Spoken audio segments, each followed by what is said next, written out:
हिंदी व्याकरण टीईटी के अंतर्गत आने वाली हिंदी। वर्ण विचार। वर्ण भाषा की सबसे छोटी इकाई वर्ण कहलाती है। इसे ही ध्वनि भी कहा जाता है। यह छोटी से छोटी वह ध्वनि जिसके और टुकड़े नहीं किए जा सकते हैं वर्ण कहलाती है। किसी भी भाषा के सभी वर्णों के समूह को वर्णमाला कहते हैं। हिंदी वर्णमाला में 52 वर्ण हैं। वर्ण को 3 भागों में बांटा गया है: स्वर, व्यंजन, आयोगवाह। स्वर किसे कहा जाता है? इनका उच्चारण बिना किसी की सहायता के स्वतंत्रता पूर्वक होता है। स्वर 11 होते हैं: आ, ई, उ, री, ए, ऐ, ओ, औ। व्यंजन जिन ध्वनियों के उच्चारण के लिए स्वरों की आवश्यकता होती है उन्हें व्यंजन कहा जाता है। व्यंजन कितने होते हैं? 33 व्यंजन होते हैं। स्वर को कितने भागों में बांटा गया है? 3 भागों में: ह्रस्व स्वर, दीर्घ स्वर, प्लुत स्वर। ह्रस्व स्वर के अंतर्गत कौन से स्वर आते हैं? आ, ई, उ, री। दीर्घ स्वर के अंतर्गत कौन से आते हैं? आ, ई, उ, ए, ऐ, ओ, औ। तीसरा कौन सा है? प्लुत स्वर। प्लुत स्वर के रूप में जैसे लिखा जाता है, एग्जाम्पल जैसे लिखा जाता है ओइम या ओम, जो ओम कहा जाता है वही होता है प्लुत स्वर का उदाहरण। व्यंजन व्यंजन के अंतर्गत व्यंजन को 3 भागों में बांटा गया। क्या कौन कौन से भाग हैं? स्पर्श व्यंजन, अंतस्थ व्यंजन, ऊष्म व्यंजन। स्पर्श व्यंजन के अंतर्गत क्या क्या आता है? का, खा, गा, घा, अंगा, चा, छा, जा, झा, इय, टा, ठा, डा, ढा, अण, ता, था, दा, धा, न, पा, फा, बा, भा, मा। और अंतस्थ व्यंजन किसे कहा जाता है? या, रा, ला, वा को अंत्यस्थ व्यंजन कहा जाता है। ऊष्म व्यंजन के अंतर्गत कौन कौन से आते हैं? स, ह। संयुक्त व्यंजन के अंतर्गत कौन कौन आता है? छ, त्र, ज्ञ, स्र।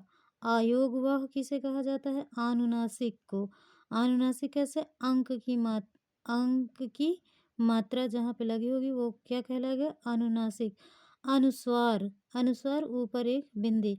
विसर्ग 2 बिंदी जो बगल में लगा दी जाती हैं उसे विसर्ग कहा जाता है। आदि इनको कैसे लिखेंगे? आहा, अंग, आहा। शब्द विचार। शब्द ध्वनियों के सार्थक योग को शब्द कहते हैं। अर्थ के आधार पर पर्यायवाची, विलोमार्थी, एकार्थी, अनेकार्थी। जैसे का धन, आ धन, मा धन, आ धन, ला बराबर क्या लिखा जाएगा? कलम। पद किसे कहेंगे? जिन शब्दों का प्रयोग वाक्य में हो जाता है वे पद कहलाते हैं। रचना के आधार पर रूढ़, यौगिक और योगरूढ़ पद होते हैं। शब्द भेद अर्थ की दृष्टि से, उत्पत्ति की दृष्टि से, रूप परिवर्तन की दृष्टि से। शब्द भेद को 3 भागों में बांटा गया। कौन कौन सा? अर्थ, उत्पत्ति, रूप। अर्थ की दृष्टि से सार्थक और निरर्थक। उत्पत्ति की दृष्टि से तत्सम, तद्भव, देशज, विदेशी। रूप परिवर्तन की दृष्टि से विकारी और अविकारी।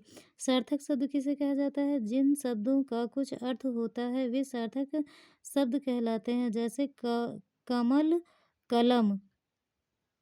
निरर्थक जिन शब्दों का कुछ अर्थ नहीं होता वे निरर्थक कहलाते हैं। जैसे मकल, मलक, लकम इत्यादि। तत्सम संस्कृत के शुद्ध शब्द तत्सम शब्द किसे कहते हैं? संस्कृत के शुद्ध शब्द तत्सम शब्द कहलाते हैं। जैसे अग्नि, सूर्य, चंद्र, रात्रि। तद्भव संस्कृत के वे शब्द जिनका हिंदी में आकर रूप परिवर्तित हो गया है तद्भव शब्द कहलाते हैं। जैसे आग, सूरज, चांद, रात इत्यादि। तत्सम मतलब तत्सम वे शब्द होते हैं जो संस्कृत से जिस प्रकार संस्कृत से आते हैं उसी प्रकार रहते हैं, और तद्भव वे शब्द होते हैं जो थोड़ा सा विकार या उनमें कुछ न कोई न कोई परिवर्तन हो जाता है, उसे तद्भव शब्द कहा जाता है। जैसे अग्नि से आग बना दिया गया है। Thank you.